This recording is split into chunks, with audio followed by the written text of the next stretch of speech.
Hello दोस्तों, good evening. मैं Vipin sir, Vipin maths channel पे आपका स्वागत करता हूं। आइए हम लोग शाम वाले वीडियो में जो प्लेटफॉर्म 2700 प्लस क्वेश्चन है उसी का हम लोग सॉल्यूशन करते हैं, ठीक। जिसमें कि हम लोग 1900 तक क्वेश्चन देख चुके हैं। 2700 में 1900 तक कंप्लीट हो चुका है, जिसमें ग्रुप डी के सभी क्वेश्चन को हम लोग कंप्लीट कर चुके हैं। अब आरआरबी जेई वाला क्वेश्चन हम लोग देख रहे थे, ठीक। जिसमें कुछ क्वेश्चन कर लिए थे, तो 1900 के बाद हमें शुरू करना है, ठीक। तो आइए शुरू करते हैं। उससे पहले अगर चैनल पे आप न्यू होंगे तो चैनल सब्सक्राइब कर लीजिएगा और बेल आइकन प्रेस कर लीजिएगा, जिससे जो भी न्यू वीडियो डलेगा उसका नोटिफिकेशन भी आपको मिलता रहेगा, ठीक। मॉर्निंग में हम लोग का, अगर आपको बेसिक से पढ़ना है, नंबर सिस्टम से शुरू किए हैं बेसिक मैथ पूरा, तो अगर बेसिक से पूरा पढ़ना है तो 11 बजे आप डेली लाइव आ जाइएगा दिन में, ठीक। 11 बजे हम लोग नंबर सिस्टम बेसिक से देख रहे हैं, जिसका 5 लेक्चर डल चुका है। अगर पीछे वाला लेक्चर आप देखना चाहते हैं तो नंबर सिस्टम के प्लेलिस्ट में जाके सभी लेक्चर को देख सकते हैं, ठीक। और इस सभी 1900 क्वेश्चन का अगर सॉल्यूशन देखना चाहते हैं तो इसका भी प्लेलिस्ट बना हुआ है, वहाँ से जाकर आप एक एक क्वेश्चन का सॉल्यूशन देख सकते हैं। एक भी क्वेश्चन हम लोग अभी तक नहीं छोड़े हैं, ठीक। आइए हम लोग स्टार्ट करते हैं, ठीक। तो देखिए 1901 नंबर क्वेश्चन क्या बोला है। 1901 नंबर क्वेश्चन आपका ट्रिगो से है। कह रहा है कि tan 2a is equal to cot a minus 18 degree, ठीक। a minus 18 degree. तो एक बात ध्यान रखिएगा कि ये tan थीटा और cot थीटा किस मान पे बराबर होंगे दोनों। तो दोनों एंगलों का योग, जब tan थीटा और cot थीटा बराबर हो तो दोनों के एंगल का योग हमेशा 90 डिग्री होता है।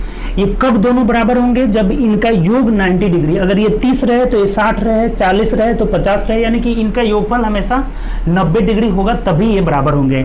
tan हुआ, cot हुआ, sec हुआ, आपका cosec हो जाएगा, cos हुआ, sec हुआ, ये सब जब कब बराबर होंगे? जब दोनों का योग क्या हो जाए? 90 डिग्री हो जाए। तो यहाँ एंगल का योग क्या हो जाएगा? 90 डिग्री, यानी कि 2a plus a minus 18 is equal to 90 degree. ये 90 डिग्री पर ही tan थीटा और cot थीटा क्या होते हैं? बराबर होते हैं। तो दोनों एंगल का योग 90 डिग्री, तब यहाँ से a का वैल्यू हम आराम से निकाल लेंगे। देखिए 3a इजकल टू कितना हो जाएगा? ये इसमें जाकर जुड़ जाएगा तो 108 हो जाएगा, यानी a इजकल टू कितना हो जाएगा? कटा दीजिए, 3 3 के 9, 3 6 18, 36 डिग्री इस क्वेश्चन का आंसर हो जाएगा, जो कि ऑप्शन नंबर देख लीजिए। ऑप्शन नंबर हम लोग का दिया हुआ है, सी में दिया हुआ है। बात क्लियर? सिंपल सा क्वेश्चन था, दोनों का योग 90 डिग्री होगा तभी tan थीटा और cot थीटा बराबर होते हैं, ठीक। चलिए अगला क्वेश्चन देखिए। नेक्स्ट क्वेश्चन क्या कह रहा है? 1902 नंबर की ओर पहुंचते हैं। देखिए 1902 नंबर बोला है कि tan, यहाँ कह रहा है कि tan 60 minus theta minus cot 30 minus 30 plus theta, ठीक। इसका वैल्यू पूछ रहा है।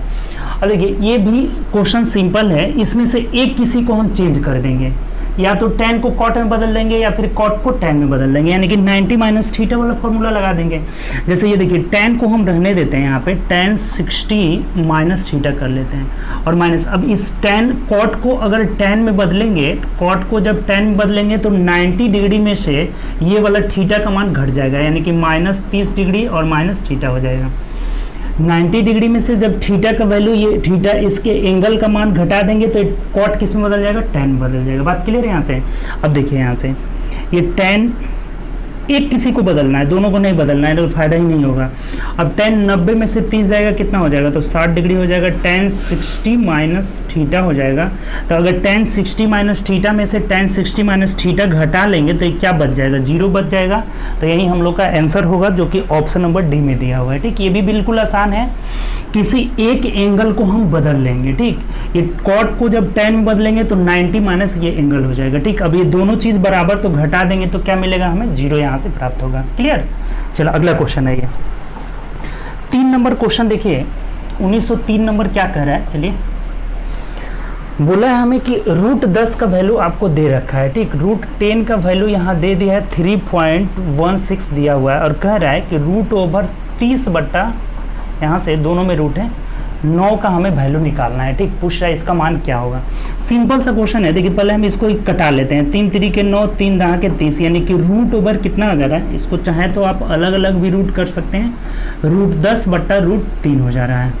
√10 का मान यहाँ से दिया हुआ है 3.16 और √3 का मान आपको पता होगा कि 1.732 होता है। तो 2 ही अंक तक ले लेते हैं, 1.73 ही ले लेते हैं। ठीक, अब यहाँ दशमलव से दशमलव कैंसिल हो गया, इसको कटा कर देख लीजिए कितना आंसर आ जाएगा। जब कटाइएगा इसको तो 1.8 आपका आंसर हो जाएगा। भाग देकर आप देख लीजिएगा 1.8 आंसर हो जाएगा, जो कि ऑप्शन नंबर डी में दिया हुआ, यही हम लोग का आंसर हो जाएगा। बिल्कुल आसान क्वेश्चन था, कटा दिए। √10 का मान यहाँ से दिया हुआ था और √3 का मान हमें पता है कि 1.732 होता है, तो ये 2 अंक था, तो ये भी 2 अंक लेकर के कटाई कितना आ रहा है 1.8 आ जा रहा है। क्लियर।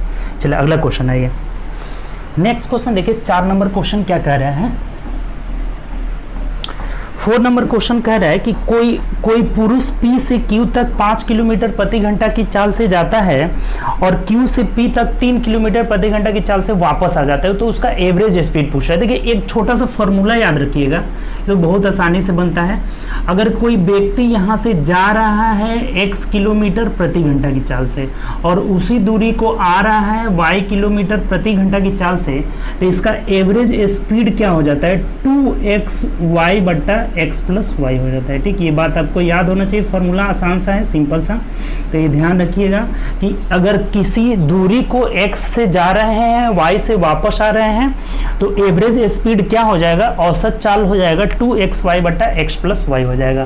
तो इसी फॉर्मूला पे हम रख देंगे तो हमारा एवरेज स्पीड क्या हो जाएगा, एवरेज स्पीड हम जा रहे हैं 5 की चाल से और आ रहे हैं 3 की चाल से, तो 2 गुणे 5 गुणे 3 हो जाएगा और बट्टा 5 3 8 हो जाएगा। कटा दीजिए, 2 चौके 8 यानी 4 3 12 बट्टा 3 हो जा रहा है। भाग दे देंगे, 3 चौके 12 13 14, सॉरी 1 मिनट गलत हो रहा है यहाँ पे, ये 5 3 15 ना हो जाएगा, 15 बट्टा 4 हो जाएगा, सॉरी 5 3 15 बट्टा 4 हो जाएगा। तो भाग दे दीजिए, 4 3 12 13 14 15, 3 बच रहा है, 4 7 28 4 5 3.75 किलोमीटर प्रति घंटा जो हो जाएगा हम लोग का, इसका आंसर हो जाएगा।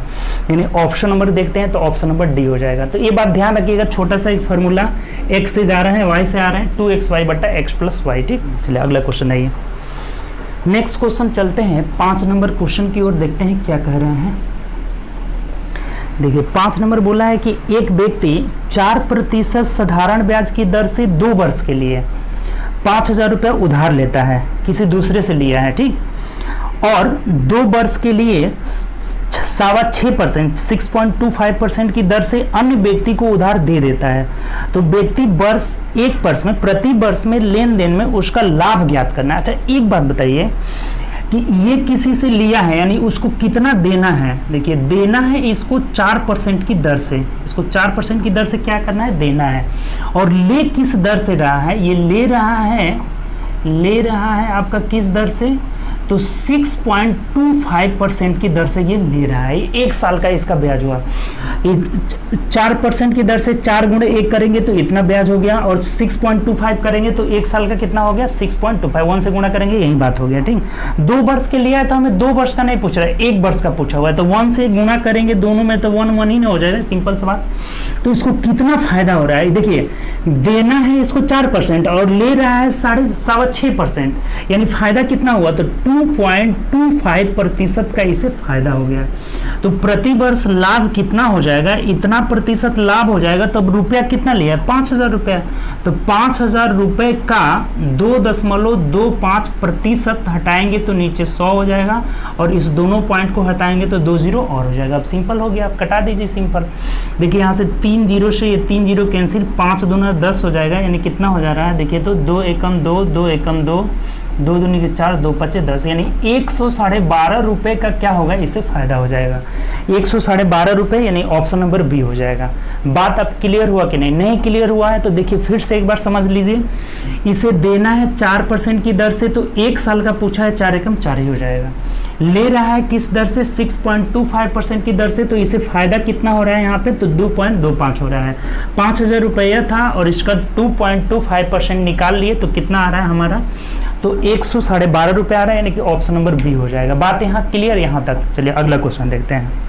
6 नंबर क्वेश्चन देखिए, बहुत आसानी से इस चीज़ को हम लोग कर रहे हैं। ठीक, अब ये नहीं कि आप पूरा उसका इंटरेस्ट निकाल कर वैसे घटाएंगे, ठीक, बहुत लेंदी हो जाएगा। बस कह रहा है कि बसें 10 मिनट के अंतराल पर 20 किलोमीटर प्रति घंटा की चाल से बस टर्मिनल से निकल रही है, विपरीत दिशा से टर्मिनल की ओर आ रहे एक व्यक्ति 8 मिनट के अंतराल पर बस को पार करता है। जैसे देखिए यहाँ से 10-10 मिनट के अंतराल पे खुल रही है, एक बस खुली, उसके 10 मिनट के बाद एक बस और खुल रही है, ठीक।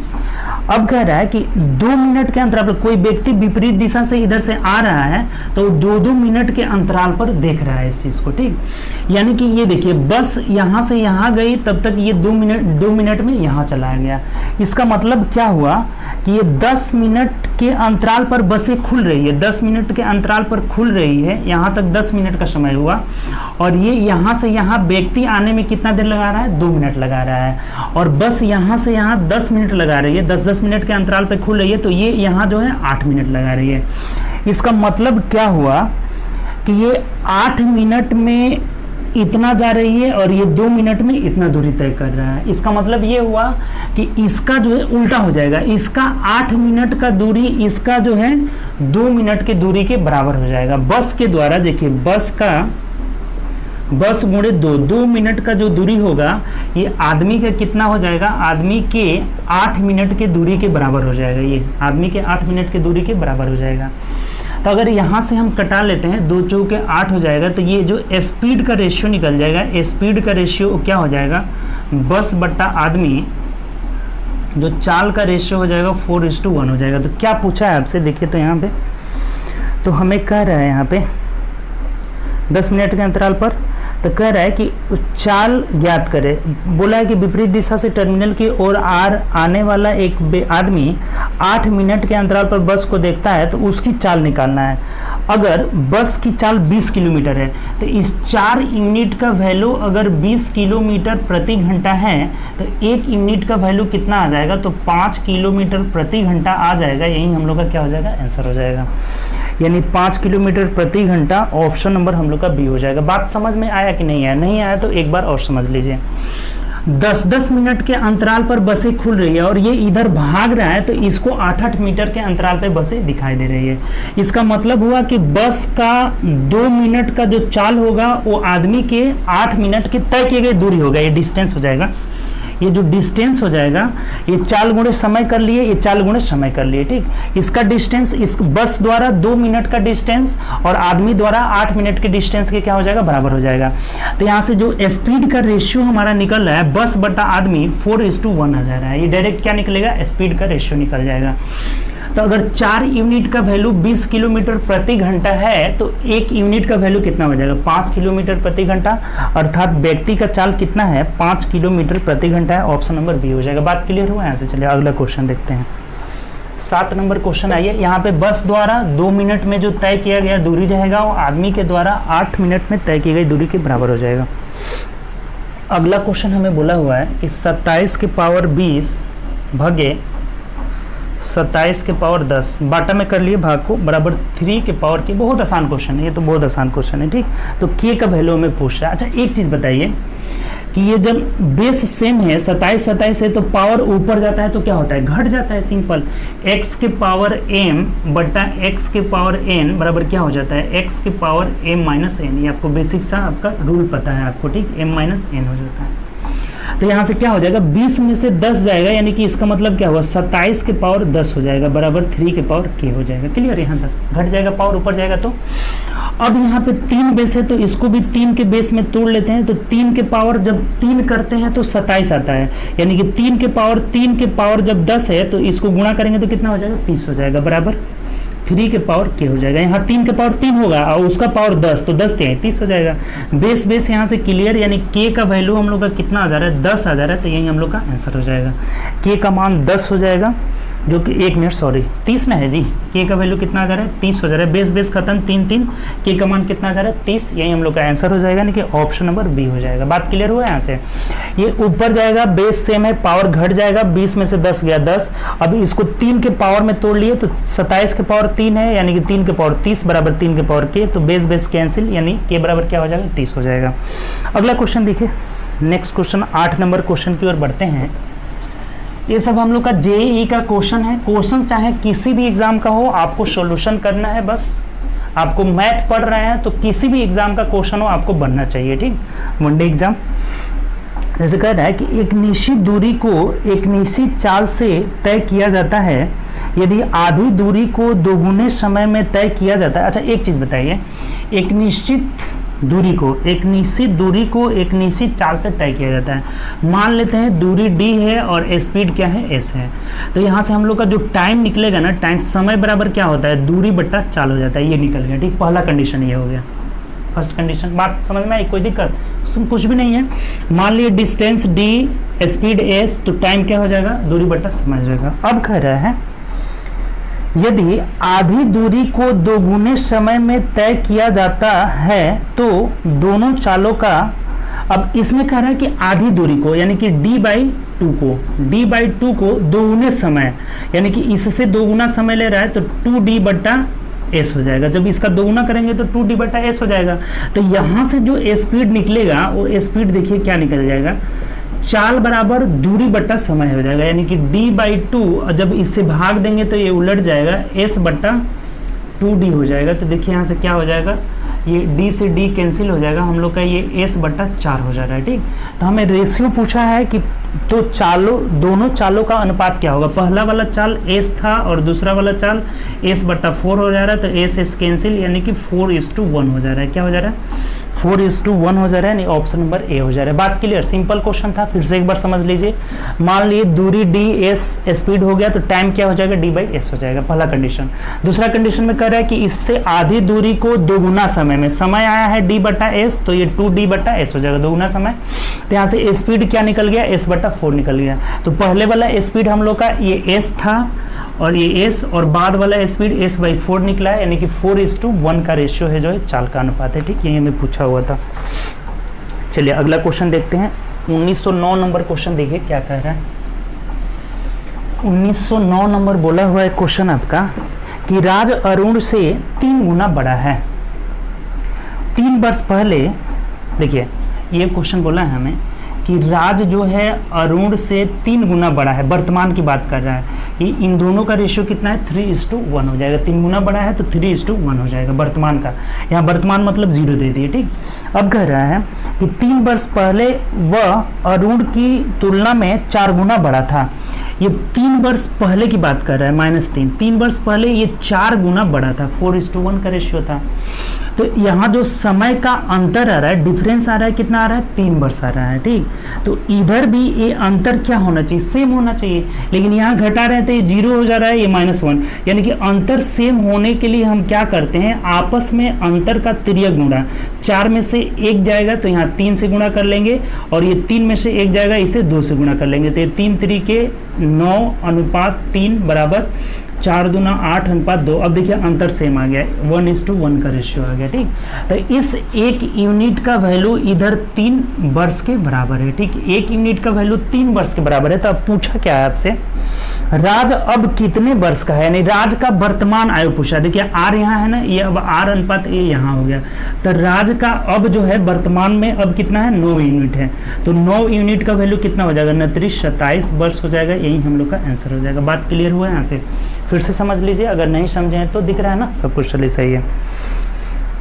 ऑप्शन नंबर डी हो जाएगा। देखिए ये 3:1 का रेशियो वर्तमान में है तो 0 दे दिए। 3 वर्ष पहले कितना है तो 4:1 का रेशियो है। अंतर सेम करने के लिए आपस में अंतर का तिर्यक गुणा किए, 9 3 8 2, यानी 1 1 का अंतर हो गया। इधर 1 और इधर 3 वर्ष का अंतर है, तो 1 यूनिट का वैल्यू 3 वर्ष। तो राज का वर्तमान पूछ रहा था तो 9 यूनिट का वैल्यू 27 वर्ष। अगर पूछता है इसका वर्तमान आयु क्या होगा तो 3 यूनिट का वैल्यू निकाल लेते हैं, 9 वर्ष हो जाता है। बात यहाँ से क्लियर। चलो अगला क्वेश्चन आते हैं। 10 नंबर क्वेश्चन देखिए क्या कह रहा है। 10 नंबर क्वेश्चन की ओर बढ़ते हैं। 10 नंबर बोला है कि ए बी को 25% के लाभ पर 300 रुपये में माल बेचता है। बी उसे 10% की हानि पर सी को बेच देता है। इस सौदे में सी का क्रय मूल्य ए के क्रय मूल्य से कितना प्रतिशत के बराबर है, ये बात हमें पूछा हुआ है, ठीक। देखिए ए बी को 25% के लाभ पर बेचता है। देखिए ए जो है ए बी को 25% के लाभ पर हमें बेच रहा है, ठीक। ये बात बोला हुआ है। जैसे अगर ए 100 रुपये में खरीदा है तो इसे 125 रुपये में बेच रहा है, सिंपल हम 100 मान लेते हैं, तो 25% लाभ में बेचेगा तो 125 हो जाएगा। ठीक, अब कह रहा है कि बी इसे 10% हानि पर सी को बेच दे रहा है, इस सी को इससे 10% हानि यानी 125 गुणे 90/100 हो जाएगा। 10% हानि मतलब 90/100, तो ये 0 से 0 कट जाएगा, ये कितना हो जा रहा है 9 × 5 = 45, 5 4 और 9 दूना 18, 4 22 कर 2 हासिल 2 हो जाएगा। और ये कितना हो जाएगा यहाँ से, अच्छा चलिए रेशियो में हम बदल लेते हैं। ठीक, ये 90/100 हो गया, 0 से 0 कटा दिए, ये अगर रेशियो में बदल लेते हैं हम तो ये देखिए कितना हो जाएगा 25 5 125, 25 5 125, 25 4 100 हो जाएगा। ठीक, अब यहाँ से ये अगर रेशियो हो जाएगा तो देखिए ये 5 दूना हम 10 भी कटा देते हैं, तो ये गुणा कर लीजिए, 4 दूना 8, 5 दूना 10 अनुपात 9, इन तीनों के क्रयमूल्य का हमें रेशियो निकल गया। अब क्या पूछा है आपसे, तो कह रहा है कि C का क्रयमूल्य A के क्रयमूल्य के कितने प्रतिशत के बराबर है। C का क्रयमूल्य 9 आया है तो A के क्रयमूल्य का कितना परसेंट है, यानी कि 9 8 का कितना प्रतिशत है, यही हमें पूछा हुआ है। रुपये का यहाँ कोई यूज ही नहीं है, तो 900/8 कर लेंगे, 8 एकम 8 1 9 हो जाएगा, फिर 8 एकम 8 9 10 हो जाएगा, 8 दूना 16, 4 20, 8 5 40, यानी 112.5% के बराबर हो जाएगा, जो कि ऑप्शन नंबर सी में दिया हुआ है। बात क्लियर हुआ कि नहीं, नहीं क्लियर हुआ तो एक बार और समझ लीजिए। इसका 100 मान है तो इसका 125 हो जाएगा, और इसको ये बेच रहा है 10% हानि पर, तो 125 का 90/100 हो गया। कटा करके हमने रेशियो निकाला है 8:10:9 आ रहा है। ठीक, कटा करके सिर्फ इससे गुणा कर लिया इधर, तो रेशियो 8 9 10 आ रहा है। अब हमें बोला है यहाँ से कि सी का क्रयमूल्य ए के क्रयमूल्य का कितना परसेंट है, ये क्रयमूल्य का रेशियो हो गया, ये सीपी का ही रेशियो निकला है, तो सी का क्रयमूल्य 9 है, ए का 8 है, तो 9 जो है 8 का कितना परसेंट है, तो 112.5% आ जाएगा, जो कि ऑप्शन नंबर सी में दिया हुआ है। ठीक, आसान सा क्वेश्चन, यहाँ रुपये का यूज करिए चाहे नहीं करिए, बात वहीं आएगा आंसर आपका। रुपये का यूज करिएगा भी तब भी वहीं आ जाएगा, थोड़ा लेंदी ही हो जाएगा, तो बिना रुपये का यूज किए ही इसको निकाल लीजिए। ठीक, अगला क्वेश्चन देखिए 11 नंबर क्या कह रहा है। 1911 में बोला है कि 1 माइनस, देखिए ट्रियो का क्वेश्चन फिर आ गया, बहुत आसान है, 1 minus cos square theta into cot square theta -1 -1, इसका वैल्यू हमें पूछ रहा है। ठीक, ये दोनों गुणा में है और यहाँ हो गया। ठीक, अच्छा एक चीज़ बताइए, आपको बेसिक आइडेंटिटी पता होगा, 1 माइनस कॉस स्क्वायर थीटा को साइन स्क्वायर कर लेंगे, ये बेसिक आइडेंटिटी पता है ना कि sine square theta plus cos square theta equal to 1 हो जाएगा। तो ये जब 1 उधर जाएगा तो ये साइन स्क्वायर थीटा बराबर 1 माइनस कॉस स्क्वायर, यानी इसको हम लिख सकते हैं क्या, तो sine square theta, 1 minus cos square theta equal to sine square theta हो जाएगा। एक और बेसिक आइडेंटिटी होता है, आपको पता होगा कि cosec square theta minus cot square theta equal to 1 होता है। ठीक, तो जब ये कॉट स्क्वायर थीटा -1 इधर आएगा, ये कॉट स्क्वायर थीटा क्या है, कॉट स्क्वायर, एक मिनट सॉरी यहाँ प्लस नहीं है जी, कॉट स्क्वायर थीटा +1 बराबर क्या हो जाएगा, ये कॉसेक स्क्वायर थीटा हो जाएगा। ये बेसिक आइडेंटिटी आपको दोनों पता होना चाहिए, कॉसेक स्क्वायर थीटा -1, ये चीज़ क्लियर हुआ अभी। 1 minus cos square theta equal to sine square theta हो जाएगा, ये कॉट स्क्वायर थीटा +1 बराबर कॉसेक स्क्वायर, दोनों यहाँ बेसिक आइडेंटिटी लिख लिए, इसी से आया है। ठीक, अब हमें एक चीज़ बताइए कि ये दोनों एक दूसरे के इन्वर्स होते हैं, तो sine square theta into cosec square theta बराबर क्या हो जाएगा, 1 हो जाएगा, कट जाएगा, इन्वर्स होता है तो, और -1 यानी कि 1 में से 1 जाएगा, आंसर क्या आ जाएगा हम लोग का 0 आ जाएगा, जो कि ऑप्शन नंबर ए में दिया हुआ है। क्लियर, यहाँ से कोई दिक्कत नहीं होना चाहिए, आसान क्वेश्चन है। 1 माइनस कॉस स्क्वायर बराबर sine square, cot square +1 equal to cosec square, ये दोनों इनवर्स होता है, दोनों को जब गुणा करेंगे तो क्या आ जाएगा, 1 मिल जाएगा, 1 - 1 इक्वल टू 0 हो जाएगा। ठीक, चलिए अगला क्वेश्चन देखिए, 12 नंबर क्वेश्चन देखिए क्या कह रहा है। 12 नंबर बोला है कि 4.55 मीटर लंबे और 2.25 मीटर चौड़े एक आंगन में समान आकार के वर्गाकार टाइल्स लगाने हैं, तो प्रयुक्त टाइल्स का अधिकतम आकार क्या होगा। देखिए जब भी किसी आयताकार फर्श पे टाइल्स लगाना हो तो टाइल्स की भुजा क्या होती है, आप यहाँ से एकदम याद कर लीजिएगा। टाइल्स की भुजा की लंबाई निकालना हो, अगर भुजा की लंबाई इक्वल टू हो जाता है HCF of HCF of L, B, यानी लंबाई और चौड़ाई का क्या हो जाता है HCF। जितना लंबा है आपका जो फर्श और जितना चौड़ा है उसका अगर HCF निकाल देंगे तो हम लोग का क्या निकल जाएगा यहाँ से, तो वर्गाकार टाइल्स की भुजा की लंबाई निकल जाएगा। ठीक, तो देखिए यहाँ से लंबाई है 4.55 मीटर है, इसको हम 455 मीटर कर लेते हैं। ठीक, 4.55 मीटर था तो 455 सेंटीमीटर में बना लिए। ठीक, और चौड़ाई कितना है यहाँ से, तो चौड़ाई है आपका 525 सेंटीमीटर है। ठीक, लंबा और इतना मीटर चौड़ा है। तो अब इसका हम क्या कर लेंगे, HCF निकाल लेंगे, वहीं हमारा क्या निकल जाएगा, तो टाइल्स के भुजा की लंबाई निकल जाएगा। तो HCF निकालने के लिए आप भागी विधि से निकाल लीजिए। चलिए 525 में हम क्या करेंगे, 455 से भाग दे देंगे, एक मर्त में जाएगा 455। अब देखिए यहाँ 0 हो जाएगा, 12 में से 5 गए 7 और 1 कट गया, फिर यहाँ 455 आ जाएगा, भाग दे देते हैं 455 में, तो कितना हो जाएगा, 7 छक 42 हो जाएगा।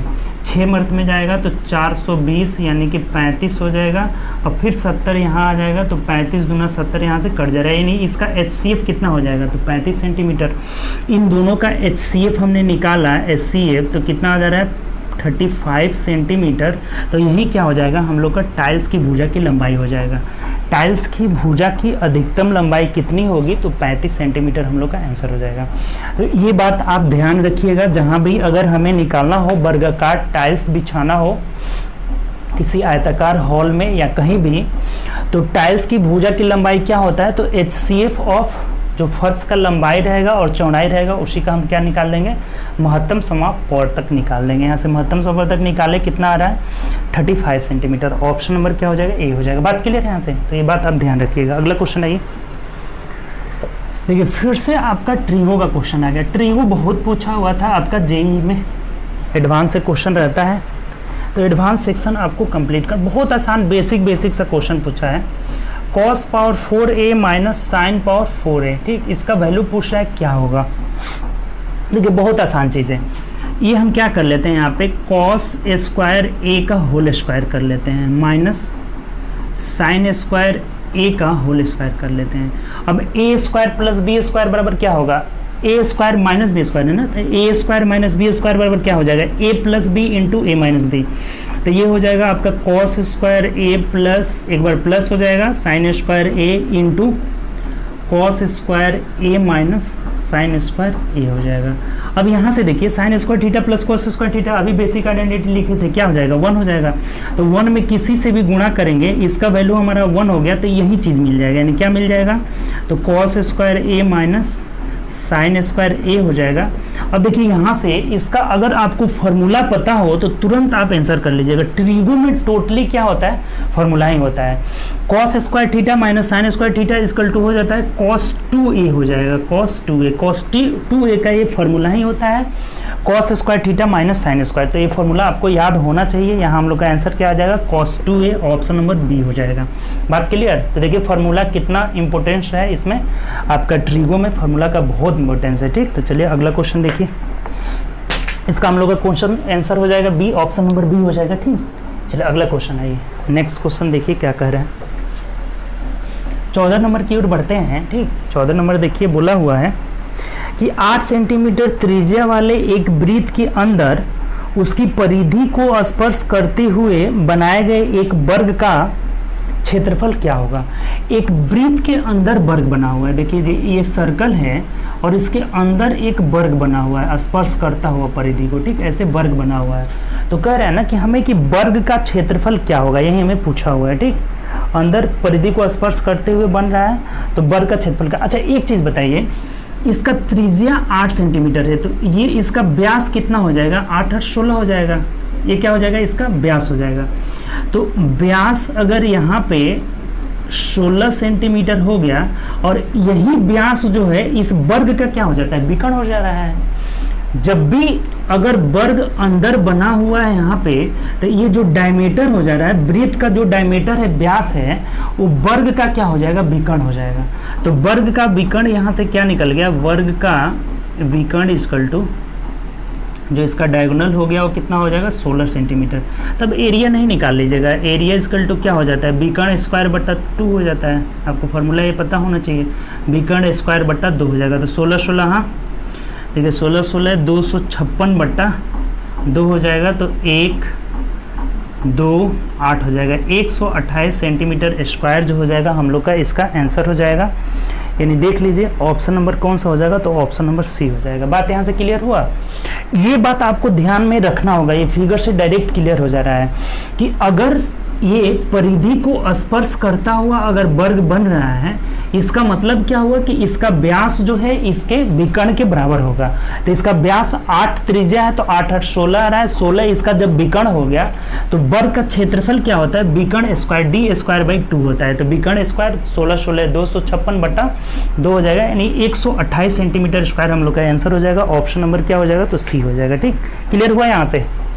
वर्ग का एरिया आप पढ़े होंगे कि भुजा स्क्वायर भी होना था, ए स्क्वायर भी होता है। अगर विकर्ण दिया रहेगा तो विकर्ण स्क्वायर बट्टा 2 भी होता है, दोनों फॉर्मूला होता है। तो जहां जिस फॉर्म में दिया रहे, अगर विकर्ण दिया रहे तो विकर्ण स्क्वायर बट्टा 2 कर लेंगे, भुजा दिया रहे तो भुजा स्क्वायर। ठीक, चलिए अगला क्वेश्चन है ये। नेक्स्ट क्वेश्चन की ओर बढ़ते हैं। अगला हमें 15 नंबर क्वेश्चन क्या कह रहा है कि x plus Y equal to 11, ये दिया हुआ है कि x प्लस वाई बराबर 11 दिया हुआ है। ठीक, अब कह रहा है कि माइनस, अब यहाँ से हमें बात बोला हुआ है कि माइनस x के पावर 1 दिया है ना, क्या कह रहे हैं यहाँ से, नहीं सॉरी, माइनस 1 के पावर x प्लस माइनस 1 के पावर y, इसी का हमें वैल्यू पूछ रहा है कि क्या होगा, इक्वल टू पूछा हुआ है। ठीक, थोड़ा सा इसमें सोचने वाली बात है। सोचने वाली क्या बात है, देखिए कभी भी अगर दो संख्या का योग एक ऑड नंबर आ रहा है, कभी भी दो संख्या का योगफल ऑड नंबर कब होगा, जब एक इवन और एक ऑड रहना चाहिए। दो इवन का कभी भी ऑड नहीं आ सकता है। दो इवन का, जैसे 2 प्लस 2 करिए, हमेशा क्या आएगा, इवन आएगा। अगर 4 प्लस 8 करते हैं तो 8 4 12, देखिए हमेशा इवन ही आ रहा है। यानी दो इवन का योग कभी ऑड नहीं हो सकता है, और दो ऑड का भी योग कभी ऑड नहीं हो सकता है। जैसे 3 प्लस 5, देखिए 5 3 क्या हो जा रहा है, 8 हो जा रहा है, इवन हो जा रहा है। 11 प्लस 3 करिए तो 11 3 कितना हो जा रहा है, 14 हो जा रहा है। इसका मतलब ये हुआ कि जब ये दोनों का अगर योग एक ऑड नंबर आया है तो इसमें एक ऑड रहेगा और एक इवन रहेगा, तभी ये सेटिस्फाई होगा आपका। ये बात क्लियर हुआ कि नहीं हुआ? अगर नहीं हुआ फिर एक बात समझिए, क्योंकि यही मेन क्वेश्चन में यही कुछ है और कुछ यहाँ पे है नहीं। दो जब संख्या का योगफल एक ऑड नंबर कब आएगा, जब एक ऑड रहेगा और एक इवन रहेगा। कभी भी दो ऑड का योग ऑड नहीं हो सकता है, दो इवन का योग ऑड नहीं हो सकता है। ठीक, तो यहाँ से क्लियर होगा कि एक ऑड नंबर रहेगा और एक क्या रहेगा, इवन नंबर रहेगा। तो जब -1, इस सबको अब मिटा देना, इसका कोई ज़रूरत नहीं है, इसको हम मिटा देते हैं, बस समझने के लिए किए थे कि ये 11 अगर ऑड नंबर है तो ये कब आएगा, दो संख्या का योग एक ऑड नंबर रहेगा और एक इवन रहेगा। तो जब -1 के पावर, मान लीजिए यहाँ एक ऑड नंबर रखेंगे तो -1 हो जाएगा। तो जब एक ऑड हो गया तो यहाँ y क्या हो गया, इवन रहेगा। तो जब -1 के पावर अगर इवन रहेगा तो 1 हो जाएगा। तो ये दोनों कट के हमेशा क्या आएगा, वैल्यू आएगा 0 ही देगा हमेशा यहाँ से वैल्यू। आप अगर इसको इवन मानिएगा तो इसको ऑड आपको मानना ही होगा। ये बिना इवन ऑड का ये हो ही नहीं सकता है 11। ठीक, ये बात क्लियर हुआ ना। तो एक इवन होगा एक ऑड होगा, तो जो इवन होगा वो +1 देगा, जो ऑड होगा वो -1 देगा। तो कट के हमेशा क्या आएगा, तो 0 ही आएगा। इसका 0 आंसर हो जाएगा, यानी कि ऑप्शन नंबर हम लोग का ए हो जाएगा। बहुत अच्छा क्वेश्चन है, थोड़ा सोचने वाला है, इसमें दिमाग लगाने वाला क्वेश्चन है, लिखने वाला इसमें कुछ भी नहीं है। क्लियर, चलिए आगे। अगला क्वेश्चन देखिए, 16 नंबर क्वेश्चन आपको बोला है। 16 नंबर क्वेश्चन हमें कह रहा है कि 3/11 less than x/3 is less than 7/11। ठीक, अब देखिए यहाँ अगर फ्रैक्शन का अंश ही गायब कर दिया है तो यहाँ पे फिर आप कैसे कर सकते हैं, दूसरा कोई तरीका नहीं है, ऑप्शन से रख के हमें चेक करना होगा। जैसे ऑप्शन दिया है 3 1 2 और ये 0.5 दिया हुआ है। तो इसमें से ऑप्शन रख के चेक कर लेंगे कि किसको सेटिस्फाई करे, वही आंसर हो जाएगा। अगर हम 3 को यहाँ रख देते हैं तो 3 को जब रखेंगे तो इसका वैल्यू क्या हो जाएगा, 1 आ जाएगा। ये 3/3 करेंगे, देखिए ये x/3 था ना, तो 3/3 मतलब ये 1 आ गया। तो 1 रख के यहाँ देख लीजिए सेटिस्फाई कर रहा है कि नहीं, ये 11 हो जाएगा और इधर 3 हो गया, तो 11 बड़ा है, अभी तक तो सेटिस्फाई कर रहा है। अब इधर गुणा करेंगे तो 11 और ये 7 हो जा रहा है, तो 11 इधर है और ये 7 इधर है, तो देखिए ये क्या हो रहा है, गलत हो जा रहा है यहाँ से, यानी कि 3 नहीं हो सकता है, ये 3 यहाँ पे नहीं हो सकता है, पहला गलत हो गया। अब यहाँ पे x/3 था तो हम लिख दिया। अब x का वैल्यू अगर 1 रखते हैं, 1 रख के हम चेक कर लेते हैं। तो देखिए तिरछा गुणा करने के लिए आपको बताया है ना, फ्रैक्शन पढ़ाए हुए हैं, 3 तरीके 9 और 11 एकम 11, देखिए ये ग्रेटर देन का साइन है तो सही है। अब इसमें देख लीजिए 11 एकम 11 और 7 तरीके 21 हो जा रहा है, तो 11 छोटा है 21 बड़ा है, तो ये साइन है। इसका मतलब कि x बराबर क्या होगा हम लोग का 1 होगा। किस तरह से, तो बाय ऑप्शन, ऑप्शन से हम रख के इसको चेक करेंगे, इसका कोई और तरीका हो ही नहीं सकता है। अंश ही गायब कर दिया है, तो इसके लिए हमें क्या करना होगा, आपका ऑप्शन में 3 रखे नहीं सेटिस्फाई किया, 1 रखे सेटिस्फाई कर लिया, तो एक ही हम लोग का आंसर हो जाएगा, यानी कि ऑप्शन नंबर बी आपका आंसर हो जाएगा। बात क्लियर। तो इस तरह के क्वेश्चन को हम क्या करेंगे, ऑप्शन से बनाएंगे। अगला ये 17 नंबर क्वेश्चन देखिए क्या कह रहा है। क्वेश्चन आप लोगों को समझ में आ रहा है, बहुत अच्छा लग रहा है ना, तो आप 20-20 में लाइक करते रहिएगा, ठीक, और लाइक करते रहिए, अपना कमेंट भी दीजिए और दोस्तों में शेयर जरूर करिए, ठीक। चलिए अगला क्वेश्चन देखिए, कह रहा है एक यहाँ से a गुणे b बराबर दिया है कि a + b + √/ab, यानी कि ये आपका समझिए कि a गुणे b का वैल्यू दिया है कि इस तरह से आपको लिखना है, ठीक, यानी a गुणा b जहाँ जहाँ रहे उसको एक बार जोड़ देना है, एक बार उसके वर्गमूल को करके जोड़ देना है। तो हमें पूछ रहा है ना कि अब 4 गुणे 9 का वैल्यू क्या आएगा, तो सिंपल क्वेश्चन, जहाँ जहाँ a है वहाँ 4 रख देंगे, जहाँ b है वहाँ 9 रख देंगे। तो ये 4 + 9 + √/ab, ab का मतलब 9 चौके कितना हो जाएगा, 36 हो जाएगा। तो ये 9 4 13 + 6 हो जाएगा, 13 6 19 इस क्वेश्चन का आंसर हो जाएगा। यानी कि ऑप्शन नंबर हम लोग का क्या हो जाएगा, तो ऑप्शन नंबर डी हो जाएगा। सिंपल क्वेश्चन, जहाँ जहाँ a था वहाँ 4 रखना है, जहाँ b था वहाँ 9 रख देना है। 9 4 13 और 36 का 6, 13 6 कितना हो जाएगा, 19 हो जाएगा। अगला ये 18 नंबर देखिए क्या कर रहा है। 18 यहाँ से कह रहा है कि s बराबर, देखिए s बराबर दिया हुआ है 3t/2 दिया हुआ है, 3t/2, तो t और s + t के प्रतिशत के रूप में व्यक्त कीजिए। t को s + t के रूप में व्यक्त करना है, ठीक। देखिए हमें बोला हुआ है यहाँ से कि t को s + t के प्रतिशत के रूप में हमें व्यक्त करना है। बोल रहा है कि t को s + t, अब यहाँ से थोड़ा ध्यान दीजिए, ये जब t इधर भेजेंगे तो क्या हो जाएगा, s/t, यानी दोनों का रेशियो यहाँ से निकल गया 3/2, यानी s का वैल्यू 3 और t का वैल्यू कितना हो गया, 2 हो गया। रेशियो में है तो हम वैल्यू रख देंगे। अब हमें कह रहा है कि t को s + t के प्रतिशत के रूप में व्यक्त करना है।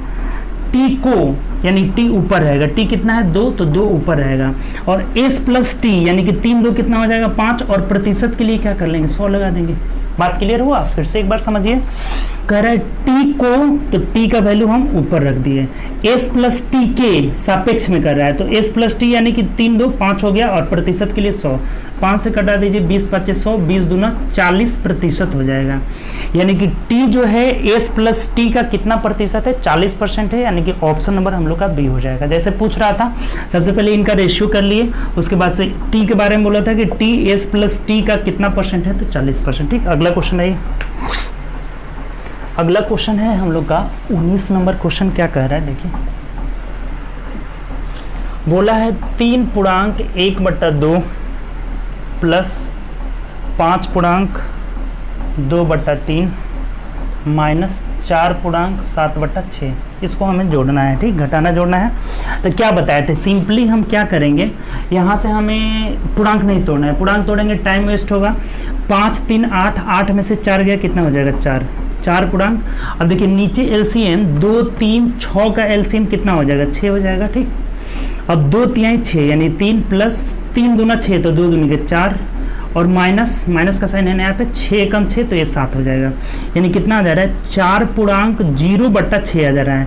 तो इसको इसमें क्या करते हैं, गुणा करते हैं ना, पूर्णांक तोड़ लेंगे। तो 6 चौको 24 में आप 0 जोड़ दीजिएगा, इसको गुणा करते हैं तो 6 चौको 24 में 0 जोड़ेंगे, यानी कि 24/6 क्या मिल जाएगा हमें, 4 मिल जाएगा, यही आंसर। या फिर यहाँ से भी कर सकते हैं, देखिए ऐसे भी कर सकते हैं, गुणा करिए घटाइए।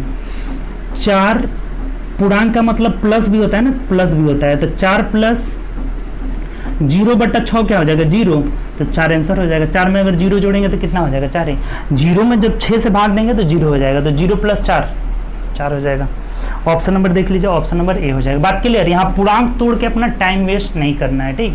सिंपल क्वेश्चन, 5 3 8 में से 4 गया, 4 प्लस पूर्णांक प्लस में भी हो जाता है। और 2 3 6 का एलसीएम 6, तो 2 3 6 तो 3 हो जाएगा, 3 दूना 6, तो 2 में 2 से गुणा करेंगे 4, 6 एकम 6 तो 7 में गुणा किए 7 आ गया। 4 3 7 में से 7 गया 0, यानी 4 + 0/6 तो ये 0 हो जाएगा, यानी 4 में 0 जोड़े 4 हम लोग का आंसर हो जाएगा, ठीक। पूर्णांक नहीं तोड़ना है ऐसे क्वेश्चन का। चलिए 20 नंबर क्वेश्चन आइए, देखिए क्या कह रहा है। 20 नंबर क्वेश्चन की ओर बढ़ते हैं। 20 बोला है हमें कि एक आयत का परिमाप 18 इकाई भुजा वाले वर्ग के परिमाप से दोगुना है। यदि आयत की चौड़ाई 15 हो तो इसका क्षेत्रफल निकालना है। देखिए कह रहा है कि आयत का परिमाप 18 इकाई भुजा वाले वर्ग के, पहले देखिए वर्ग है तो वर्ग का भुजा दिया है 18, तो इसका परिमाप कितना हो जाएगा, इसका पेरीमीटर हो जाएगा 18 चौके 72 हो जाएगा। बात क्लियर है। यहाँ से वर्ग का परिमाप क्या हो जाएगा, 72। तो इस 72 का दोगुना है आयत का परिमाप। ये जो आयत है ना, इसका परिमाप कितना है, तो 72 का दोगुना कितना हो जाएगा, 144 है, ठीक। तो आयत का परिमाप क्या होता है, 2 × L+, यहाँ से हमें b दिया हुआ है, चौड़ाई 45 दिया हुआ है, ठीक, 45 हमें दिया हुआ है। बात क्लियर है यहाँ से। देखिए फिर से समझ जाइए, वर्ग का भुजा 18 तो परिमाप 72, तो आयत का परिमाप क्या हो जाएगा, इसका दोगुना, यानी कि 72 दूना 144। तो परिमाप बराबर 2 × L+b होता है आयत का परिमाप। तो यहाँ से 2 से कटाते हैं तो ये 72, यानी L का मान क्या हो जाएगा, 72 में से 45 घटा दिए तो 12 में से 5 जाएगा 7 हो जाएगा, और यहाँ 3 बचा, 3 में से 4 जाएगा, 1 मिनट सॉरी 45 घटाना है ना, तो 12 में से 5 गया 7 और 6 में से 4 गया 2, 27 आ रहा है सेंटीमीटर। तो अब इसका एरिया पूछा है, तो एरिया = 27 × 45, L × B हो जाएगा ना। तो 27 में हम 45 से गुणा करके देख लेते हैं कितना आ जा रहा है, सॉरी यहाँ 45 है ना जी, 27 × 45 हो जाएगा। तो 45 में 27 से गुणा कर लीजिए, 7 × 5 = 35 कर 5 3, 7 चौक 28 और 3 31 हो जाएगा, 5 दूना 10 कर 0 8 से 1, 4 दूना 8 1 9 हो जाएगा, 5 1 9 3 12 और 1215 आ जा रहा है, 1215 जो हो जाएगा हम लोग का आंसर हो जाएगा। यानी ऑप्शन नंबर देख लीजिए, वर्ग इकाई यूनिट हो जाएगा, वर्ग इकाई हमेशा जो वर्ग इकाई में आंसर होगा, ठीक। 1215 यूनिट स्क्वायर यूनिट हो जाएगा, जो कि ऑप्शन नंबर डी में दिया हुआ है। तो समझ में आया कि नहीं, नहीं आया तो एक बार और देख लीजिए। इसका भुजा 18 दिया था, तो परिमाप 18 चौके 72, 4 गुणे भुजा, तो इससे जो आयत का परिमाप है वो दोगुना है, तो 72 दूना 144, और आयत का परिमाप 2 × L+b, तो यहाँ से लंबाई निकाल लिए कितना है, 47 आ गया। अब एरिया क्या होता है आयत का, तो लंबाई गुणे चौड़ाई गुणा कर लिए 1275 आ गया, ठीक। चलिए 21 नंबर क्वेश्चन देखते हैं, अगला क्वेश्चन। चलिए अगला क्वेश्चन करते हैं। 21 नंबर क्वेश्चन देखिए क्या कह रहा है। 21 नंबर हम लोग का बोला हुआ है कि 36 75 149 ऐसे एक संख्या दिया है, 36 75 149 दिया हुआ है, ठीक। इसमें कह रहा है कि 5 के स्थानीय मान और अंकित मान के बीच अंतर निकालना है। जैसे देखिए 5 का प्लेस वैल्यू और फेस वैल्यू दोनों का डिफरेंस निकालना है। स्थानीय मान मतलब प्लेस वैल्यू, और जातीय मान क्या होता है, जातीय मान या फिर अंकित मान होता है फेस वैल्यू। तो इस 5 का स्थानीय मान क्या होगा, देखिए 5 के बाद कितना डिजिट है, 1 2 3, तो यहाँ पे 3 जीरो लगा लेंगे, जितना अंक रहेगा उतना अंक जीरो हम लगा देंगे, वहीं उसका क्या हो जाएगा, स्थानीय मान हो जाएगा। 5 लिखे, इसके बाद 1 2 3 अंक है तो 3 जीरो लगा दिए, ये उसका क्या हुआ, तो स्थानीय मान हो जाएगा, ठीक, ये स्थानीय मान। अब स्थानीय मान में इसका अंकित मान, किसी भी अंक का अंकित मान वही मान हो जाता है, इसका अंकित मान क्या हो जाएगा 5 ही हो जाएगा। तो इसको हमें घटा देना है, इसका अंतर हमें निकालना है कि स्थानीय मान और अंकित मान के बीच अंतर क्या होगा। तो 10 में से 5 जाएगा, 5 हो जाएगा, यहाँ 9 9 4 हो जाएगा, यानी 4995 हम लोग का आंसर हो जाएगा, ऑप्शन नंबर सी हो जाएगा। ठीक, तो स्थानीय मान निकालना हो तो जितना अंक रहेगा इसके बाद उतना जीरो हम लगा देंगे, और अंकित मान या फिर जातीय मान या फेस वैल्यू ये यही हो जाता है। तो इसमें से हमें घटा लेना है, कितना अंतर आ रहा है 4995 आ जा रहा है, जो कि ऑप्शन नंबर किस में दिया, सी में दिया। अगला क्वेश्चन आइए 22 नंबर क्वेश्चन देखिए, आसान क्वेश्चन था। 22 बोला है कि एक चोर 400 मीटर दूर स्थित एक शहर की ओर 60 किलोमीटर प्रति घंटा की चाल से कार चलाते हुए भाग रहा है। सिर्फ 30 मिनट के बाद पुलिस को 80 किलोमीटर प्रति घंटा की चाल से पीछा करना शुरू करती है, तो चोर के पकड़े जाने तक पुलिस द्वारा तय की गई दूरी कितना होगा। देखिए बहुत सिंपल क्वेश्चन है। जैसे मान लीजिए कि 30 मिनट में ये चोर जो है 60 किलोमीटर प्रति घंटा की चाल से जा रहा है, तो आधा घंटा में ये 30 किलोमीटर कवर कर लेगा। ठीक, तो अब चोर यहाँ भाग के चला गया, चोर यहाँ आ गया, आधा घंटा में चोर जो है 30 किलोमीटर आगे चल जाएगा। यहाँ मान लीजिए चोरी किया और यहाँ से भागना शुरू किया, तो आधा घंटा बाद पुलिस को यहाँ से पुलिस पीछा कर रही है। ठीक, आधा घंटा के बाद चोर का स्पीड इधर से भाग रहा है किस चाल से, तो 60 किलोमीटर प्रति घंटा की चाल से, और पुलिस जो है इसका पीछा कर रही है 80 किलोमीटर प्रति घंटा की चाल से। तो कह रहा है कि इस चोर पकड़े जाने तक पुलिस द्वारा कितना दूरी तय किया गया। तो देखिए कितने समय में पकड़ाएगी, तो समय बराबर दूरी जो है 30 किलोमीटर है और बट्टा चाल, दोनों एक ही दिशा में जा रहे हैं, तो सापेक्षिक चाल क्या हो जाएगा, घट जाएगा। तो 80 में से 60 जाएगा, यहाँ पे कितना हो जाएगा 20 हो जाएगा। ठीक, तो 0 से 0 कैंसिल, यानी 1.5 घंटा आ रहा है, 3/2 घंटा में ये पकड़ेगा, तो दूरी कितना तय करेगा, डिस्टेंस इक्वल टू कितना हो जाएगा, तो 80 के चाल से जा रहा है, 80 गुणे 30/2, इसी का ना हमें डिस्टेंस निकालना है। तो 2 से कटा दीजिए 40, 40 तय कितना हो जाएगा 120 किलोमीटर की दूरी पुलिस जो है तय करेगी। फिर से एक बार समझ लीजिए, बहुत आसान क्वेश्चन है। यहाँ से चोर चोरी किया, आधा घंटा में यहाँ भाग गया, कितना दूरी भागा 30 किलोमीटर, क्योंकि 60 किलोमीटर प्रति घंटा की चाल से जा रहा है, तो आधा घंटा में 30 किलोमीटर कवर करेगा। अब पुलिस को यहाँ पता चला तो इसका पीछा कर रही है, तो कितना देर में पकड़ेगी, तो समय बराबर दूरी 30 किलोमीटर है और चाल में सापेक्षिक चाल, दोनों एक ही दिशा में जा रहे हैं। ये भी इधर पीछा कर रहा है, ये भी इधर पीछा कर रहा है, तो कितना सापेक्षिक चाल क्या हो जाएगा, 80 में से 60 घटा दीजिए 20 हो जाएगा, यानी 1.5 घंटा में पुलिस उसे पकड़ लेगी। तो पकड़े जाने तक टोटल डिस्टेंस कितना कवर होगा, तो स्पीड है 80 किलोमीटर और 1.5 घंटा पकड़ने में गुणा कर दीजिए कितना 120 किलोमीटर दूरी पे जाकर इसे पकड़ लेगी। ठीक, चलिए अगला क्वेश्चन आइए 23 नंबर क्वेश्चन, बढ़िया क्वेश्चन है। देखिए क्या कह रहा है, ऑप्शन नंबर ए हो जाएगा इसका। 23 क्या कह रहा है,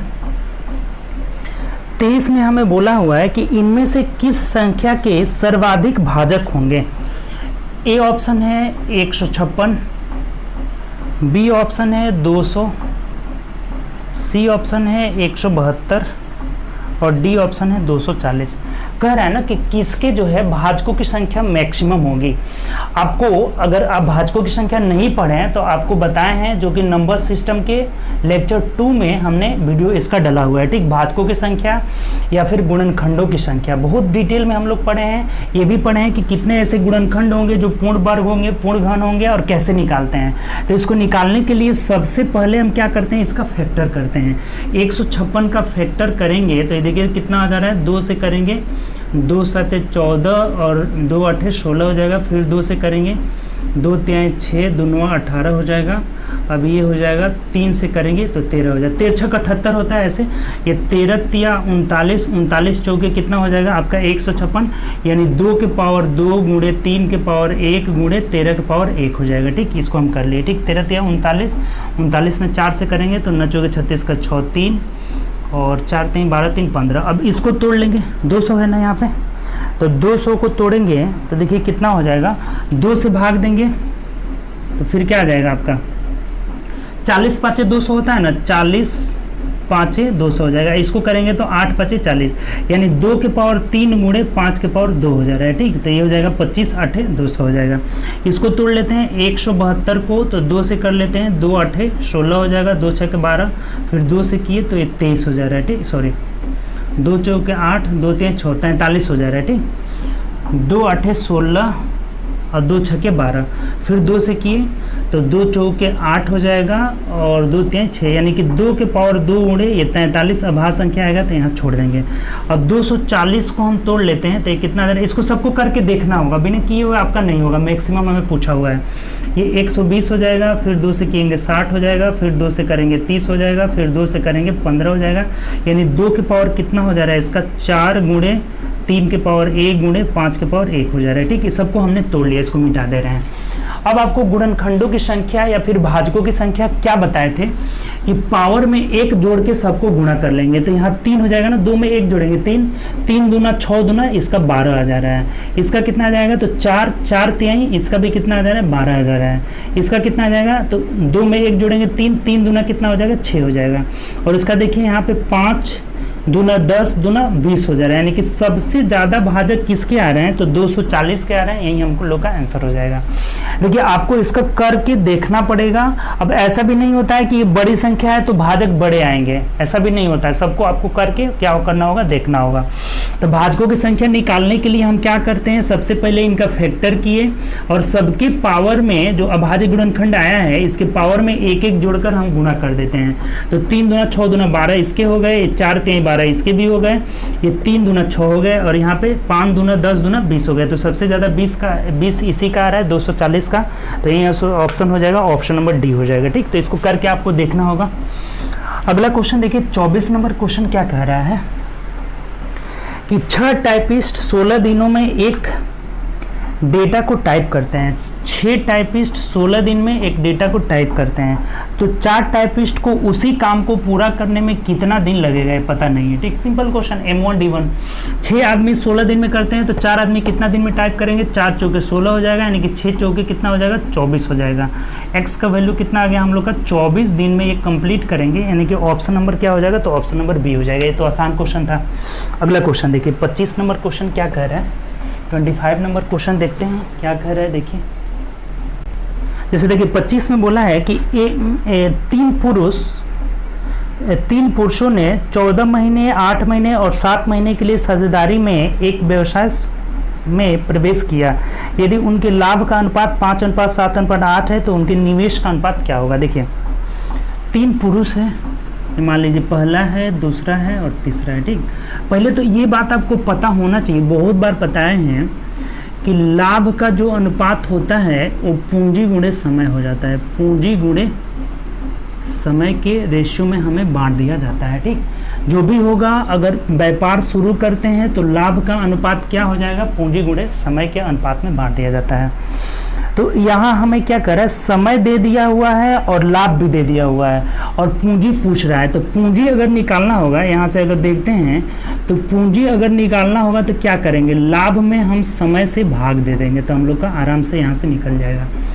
पूंजी का रेशियो निकालना होगा तो लाभ में समय से भाग दे देंगे तो हम लोग का पूंजी का रेशियो निकल जाएगा। तो तीनों का देखिए आप लाभ का रेशियो क्या दिया हुआ है, तीनों का लाभ का अनुपात 5:7:8 दिया हुआ है। और इसमें क्या करेंगे हम, तो समय के अनुपात से ये 14 महीने के लिए लगाया है, ये 8 महीने के लिए लगाया हुआ है और ये 7 महीने के लिए लगाया हुआ है।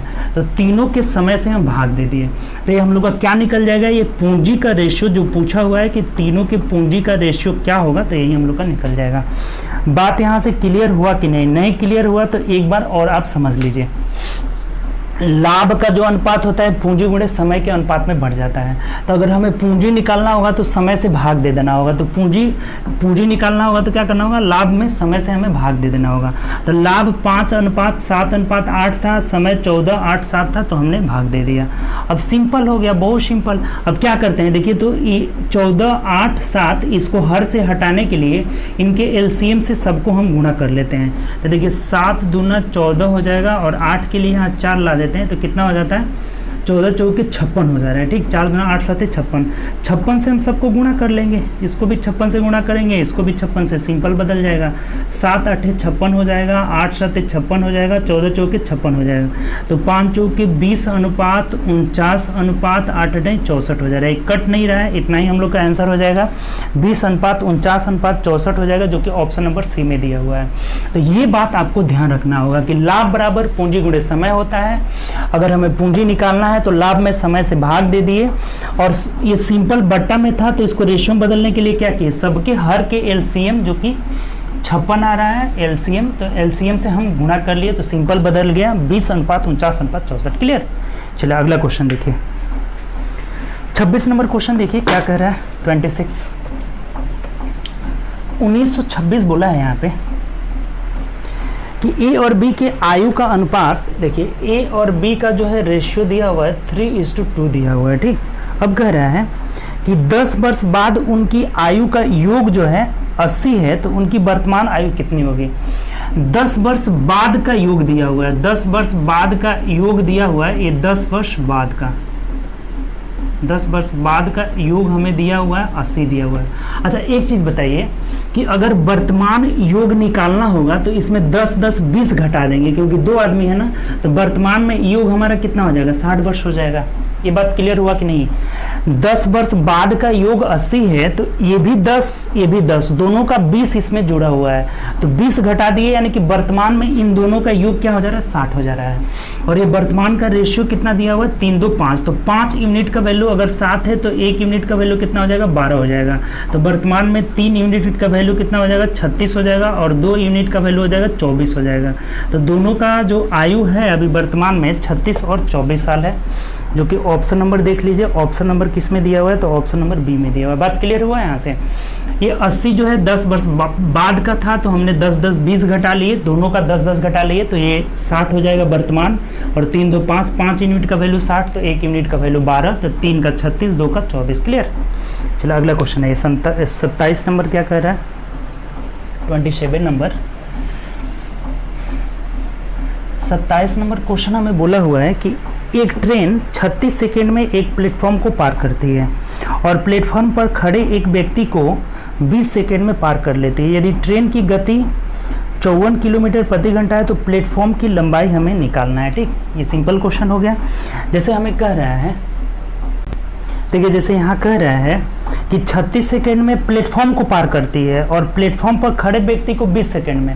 अच्छा प्लेटफॉर्म पर खड़े व्यक्ति को पार कर रही है, इसका मतलब खुद की लंबाई को पार कर रही है, तो यहाँ समय बराबर दूरी जो है इसका लंबाई हो जाएगा, और इसका चाल कितना है यहाँ पे 54 किलोमीटर प्रति घंटा है। देखिए 54 किलोमीटर को, देखिए इसका स्पीड थोड़ा हम पहले बदल लेते हैं। स्पीड इसका 54 किलोमीटर प्रति घंटा है, इसको हम 5/18 से गुणा कर लेते हैं, मीटर प्रति सेकेंड में बढ़ जाएगा।